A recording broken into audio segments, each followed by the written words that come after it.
The site that I'm going to share with you today is www.StoryJumper3.mp4. This site is a great site for children that are learning to write. It is for children of all ages. It can be, very basic and then get into more advanced. So I'm going to start reviewing for you. I have already created my own account. I'm going to log out of here, show you how you can sign up. All you do is press sign up, choose a username, a password, your birthday, read the terms of service, agree to it, and create. Simple as that. It doesn't cost anything. So now I'm going to log back in. I chose Amber Lee. It's important to make sure that children do not use their own names whenever they're going to create their account. So make sure that you tell children that. Okay, going back to the home page. Here are several of the books that they have that children can read. All they do is click on the read button and read again, and then it opens up and they can start reading a story. Okay, so going away from that, I'm going to scroll down here, and there's a section for teachers, parents, and book recommendations. I'm going to go into the quick guide for teachers, and this when this opens up, it says Classroom Edition, and it shows teachers how to create accounts. I'm not going to go into that today because I want to focus more on how to actually use the program, but I wanted to show that that's here. This shows you how to create accounts, how to set up a class, how to prepare a class, how to start it and end it, and that's it. Okay. Now, this menu to the left, I'm going to show you that this help button, that's going to take you to the same place, basically. This says building your book online. That's that part right there. And I'm not going to go into that either because that's the point that I'm trying to do for you today. I'm showing you how to use it. So if you wanted more details on how to use it, this is very, very long, and it's got a lot of great information here. So don't have time to go over that since that's what I'm going to share with you. Now I'm going to go over here. This says telling your story in 7 steps. Okay, for teachers, it gives you some ideas of how you can use this. It shows you 2 different ways to use it in groups as well as building characters. There's lots of characters that they can create in this program. So this just tells you that you can create trading cards, something that children would enjoy, sharing with each other and creating stories from. All right. And then there's also a worksheet at the bottom of this page, and it goes over these 7 steps that the children use to create their story. So step 1 is developing your character. There's information on the things to think about when you're creating a character. And then there's some great questions that they ask. What is the scariest thing in the world? Why do you believe that broccoli has magical powers? So for students that struggle with really developing a character, these are some great questions that they may want to ask. Then we have challenges. It shows you what would make a boring or a better or an awesome challenge. And there again, here's questions you can ask. For instance, what if your character discovers suddenly that vegetables can talk? Okay, things like that. Now I'm going to move down to motivation. This says perhaps your character is bored with life on the farm. What's his motivation? What if he needs medicine to cure an illness? Okay. Then we go into the setting. There's ideas for setting, obstacles. What if your character gets his hand stuck in a jar or gets amnesia? Then we have our climax. This explains what you need to do to make an interesting climax. And then your closing. This also includes themes that you might want to include in your story, such as the rewards of sharing or the danger of revenge. Okay? All right. Now, this is the worksheet excuse me, the worksheet I was telling you about, there's 7 steps here. For some reason they put 1, 1, 3.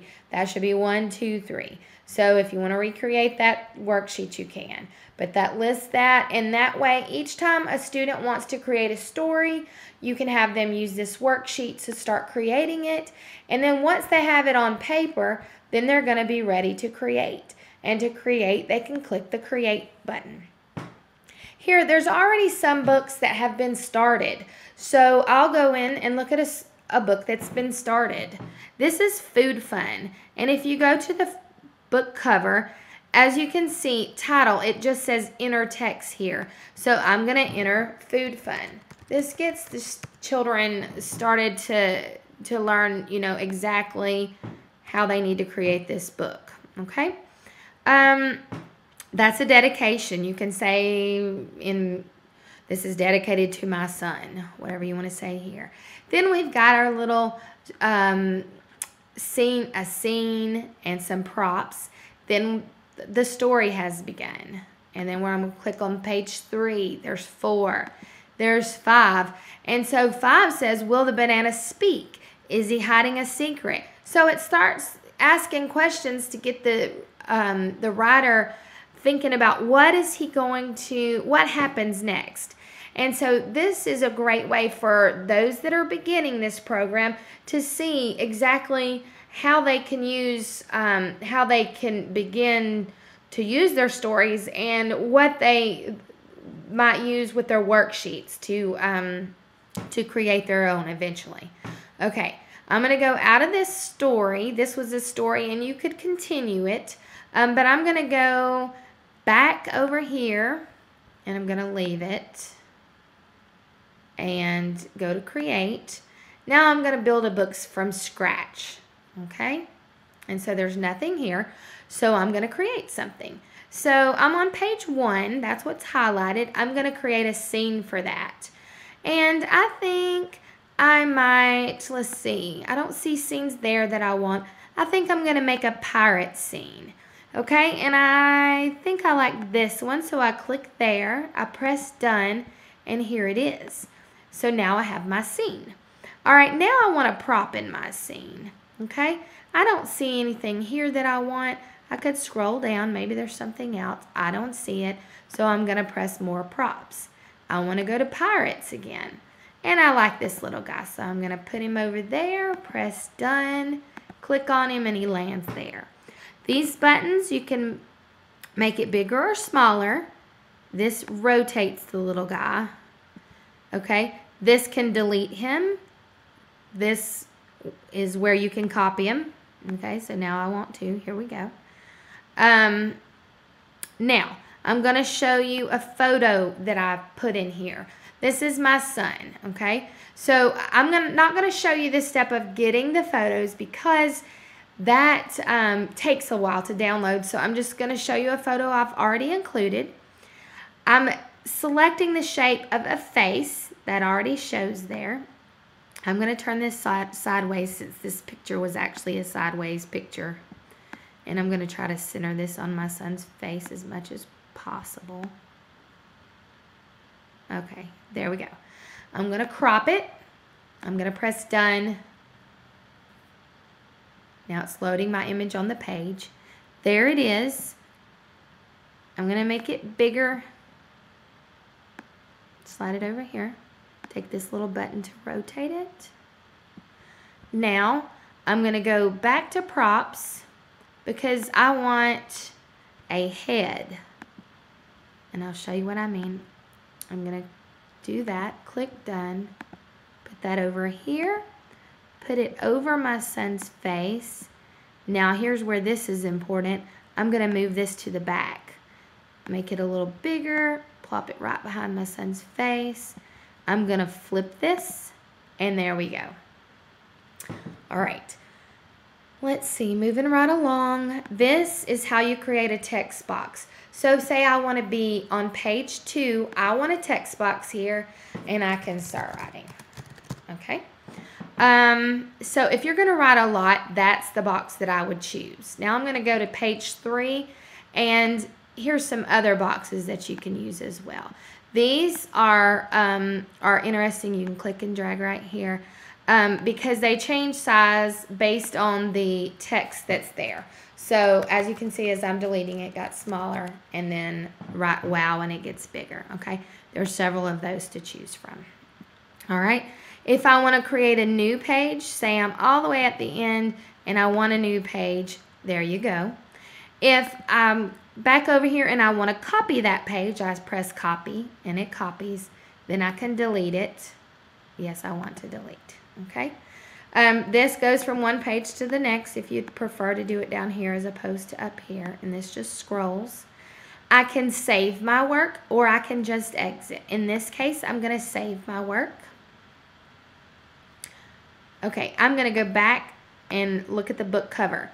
Whatever is on page 1, that is what is going to be on the cover, okay? So if I wanted something different here, I would just need to go say I wanted a different scene. I'm going to put this scene. Now I'll go back to my cover, and that's what that looks like.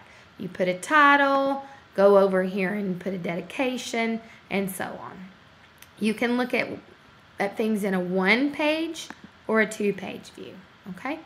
Now I'm going to go back to StoryJumper. I'm going to leave this page, and I'm going to go to My, and this shows the book that I just created. Here's several others that I had created. I never did finish any of them, but I may go back and do that later. Then if I click Explore, here's some books that they already have here for children to read. And again, here's our help button that takes you back here to this information.